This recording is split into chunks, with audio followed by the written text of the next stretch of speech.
Stella! Stella! A streetcar named Design. Stella. Stella is, of course, the moment when Stanley Kowalski, aka Marlon Brando, is referred to the most famous, maybe the best actor who played the role. But it's also such a classic that it's used elsewhere. As in Cypher, the moment when, if I'm not mistaken, Elaine gets drunk at this party, where she has that infamous dance. And then it's also at that time when she Stella, or was it at the dinner or lunch they were in? It doesn't matter. She's going Stella. Okay. A streetcar named Desire.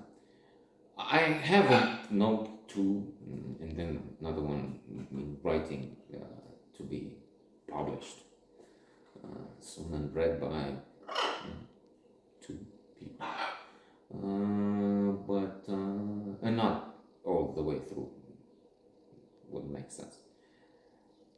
But it's so compelling, such a wonderful play, and then at times when it's on one of those many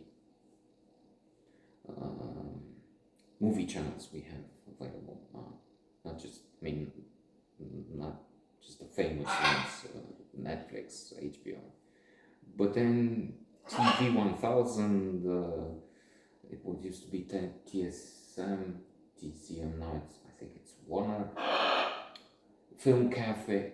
That's good, we have options. It's true that most of the time, or most of them you have now for some reason, probably, surely one reason is the guy is popular here. Films with Van Damme, films with that idiot Seagal, there will be some Seagals, Steven Seagal, friend of Putin, which says all you need to know about the character of the man, or the fact that he has no character.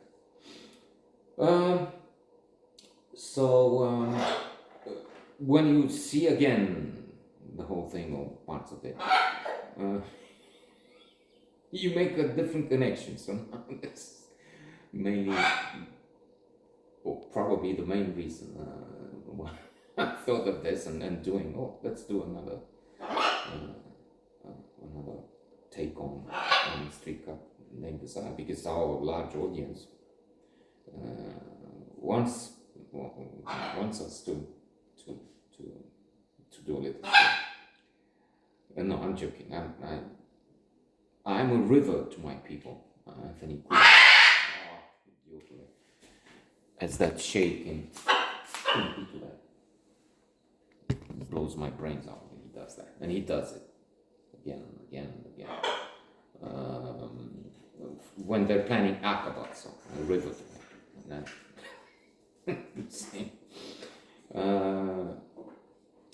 so I was thinking of Paradigm Shift and Venom Got Little by D.B.C. Pierre, a wonderful, hilarious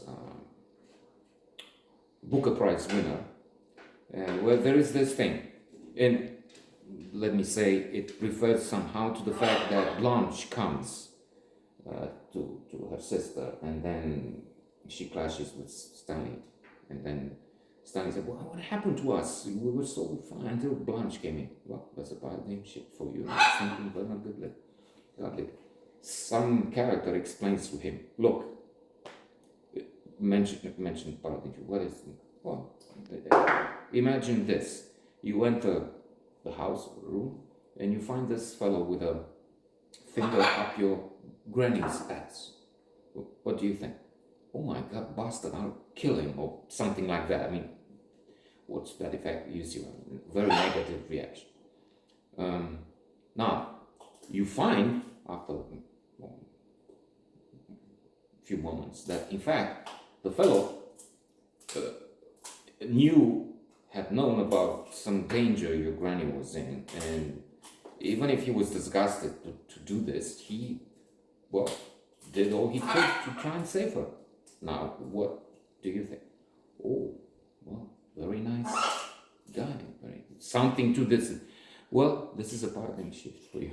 And I was thinking, Blanche, and the fact that on the one hand, she's exposed as a liar.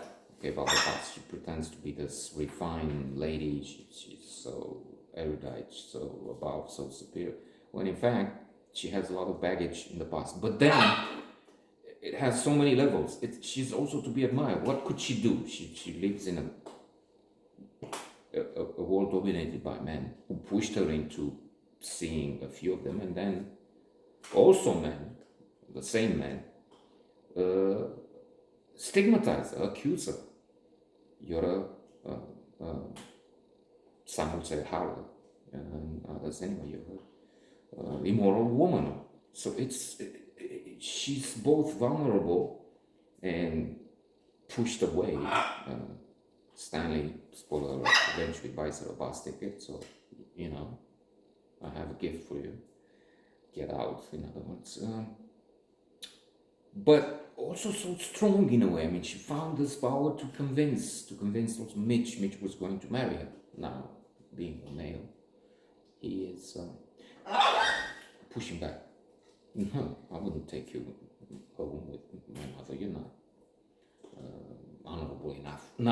This is not a quote, but again, words to this effect, I guess.